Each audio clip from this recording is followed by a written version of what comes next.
12 মাস কতটা টেনশনে থাকতে হয়, আকাশের মুখ ভার হলে কতটা টেনশনে থাকতে হয়, পাহাড়ে বৃষ্টি হচ্ছে শুনলে কতটা টেনশনে থাকতে হয়।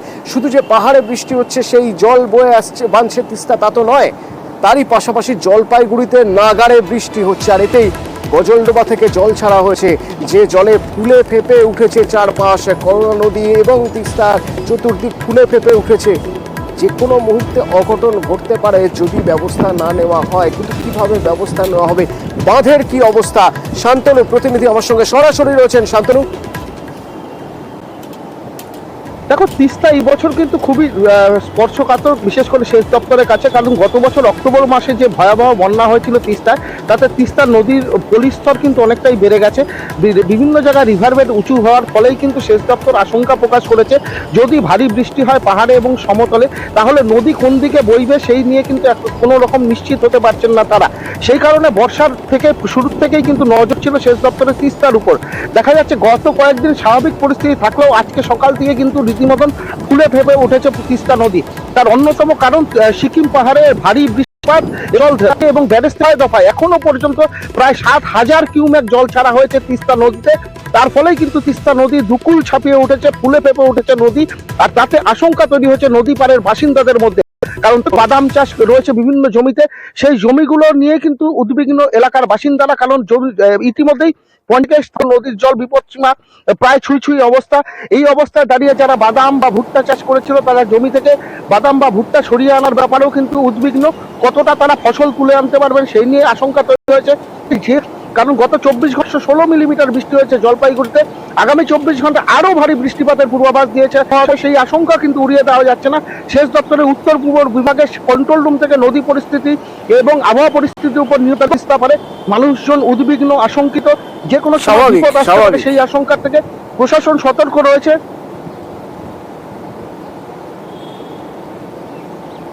সমস্যাটা আমাদের এইখানেই যে আমাদের মাঠে এখনো প্রচুর বাদাম ভুট্টা পড়ে আছে আমাদের, যেগুলো মাটির তোলা হয়ে গেছে। কিছুটা বাকি আছে শুকনো হতে, কিছুটা শুকনো আছে, সেগুলো আমাদের এই পলিথিন দিয়ে মাঠে ঢাকা আছে। কিন্তু এখন যেভাবে জলটা বাড়তেছে তাতে আমাদের এই ফসল নিয়ে আমরা খুব চিন্তিত। এখনো এতটা পরিমাণে যে ভুট্টা আর বাদাম মাটির নিচে পড়ে আছে সেটা হয়তো শেষ হয়ে যাবে।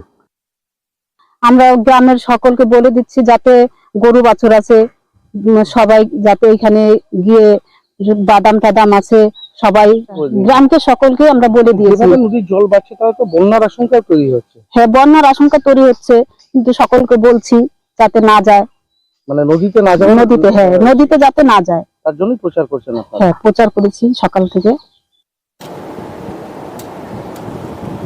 বর্ষায় ডুয়ার্স নাকি দারুণ। আর যারা পাহাড়ে গিয়েছেন তারা বলেন পাহাড়ের বৃষ্টি দেখার মজাই আলাদা।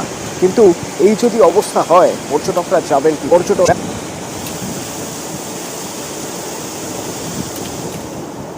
নিয়ে সেফটি নিয়ে তারা যেন এই সময়তে ট্রাভেল করেন, আশা করব কোনো সমস্যা হবে না। এবং আমরা সাংগঠনিকভাবে একটা হেল্পলাইন নাম্বার তৈরি করেছি।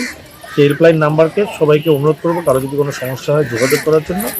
এবং আমরা সঠিকভাবে সব কিছুর উপরে সাংগঠনিকভাবে নজরদারি করছি এবং সরকারের সঙ্গে কোঅর্ডিনেট করছি।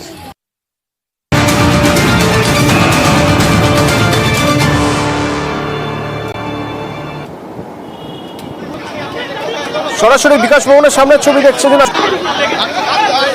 নিট বিক্ষোভ নিয়ে উত্তেজনা ছড়িয়ে পড়ে, বিক্ষোভ এবং সেই বিক্ষোভ নিয়ে উত্তেজনা ছড়িয়ে পড়েছে বিকাশ ভবনের সামনে থেকে। আমার প্রতিনিধি রয়েছেন, তার সঙ্গে কথা বলবো, কি অবস্থা সেখানকার জানবো। যে ছবি দেখছেন সরাসরি বিকাশ ভবনের সামনে থেকে দেখছেন, রৌনক প্রতিনিধি আমার সঙ্গে সরাসরি রয়েছেন। রৌনক, ওখানে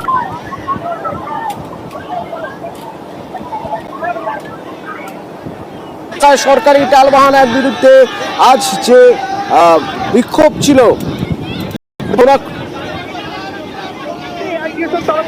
বিকাশ ভবন অভিযান ছিল, কারণ পরীক্ষায় যে পশ্চিমবঙ্গ ভাষার দুর্নীতি সামনে ছিল তারই প্রতিবাদে এআইটিএস যারা রয়েছে তারা বিকাশ ভবন এবং অন্যদিকে করুণাময়ী রাস্তায় দাঁড়িয়ে বিক্ষোভ দেখাচ্ছিল। এবং কিছুক্ষণের মধ্যেই বিধাননগর পুলিশের তরফ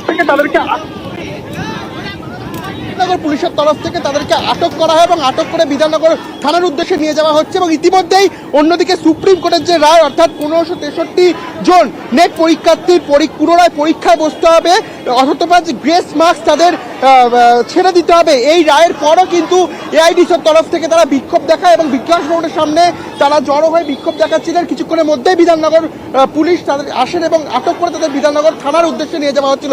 মূলত তাদের দুটি দাবি ছিল, একটি হলো নেট পরীক্ষার যে প্রশ্নপত্র ফাঁসের দুর্নীতি হয়েছে সেই দুর্নীতির প্রতিবাদে, এবং উচ্চ শিক্ষা দপ্তরে 1 মাস হয়ে গেল উচ্চ মাধ্যমিক পরীক্ষার ফল প্রকাশ হয়ে গেল, ভর্তি নিয়ে টাল বাহানা, এই বিষয় দুটিকে সামনে রেখে কিন্তু তারা বিক্ষোভ দেখাচ্ছিলেন এবং ইতিমধ্যে তাদেরকে বিধাননগর পুলিশের তরফ থেকে বিধাননগর থানার উদ্দেশ্যে আটক করে নিয়ে যাওয়া হয়েছে। অতুলদা, নেট কাউন্সিলের স্থগিতাদেশ নয়, এদিকে সুপ্রিম কোর্ট গ্রেস মার্কের জন্য, নিটের গ্রেস মার্কসের জন্য ফের পরীক্ষার নির্দেশ দিল।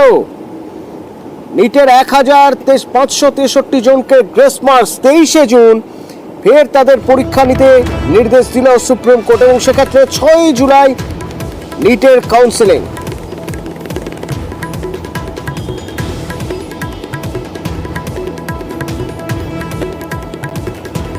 এদিকে ধর্মেন্দ্র প্রধানের দাবি কোনো দুর্নীতি হয়নি।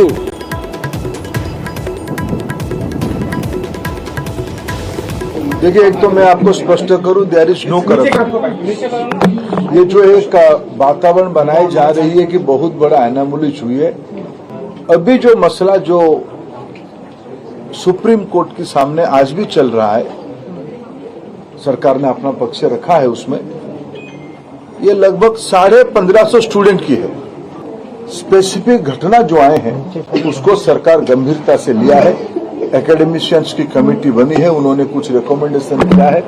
जो घटना हमारे सामने आई, निश्चित रूप में दोषियों को उसमें दंड दिया जाएगा।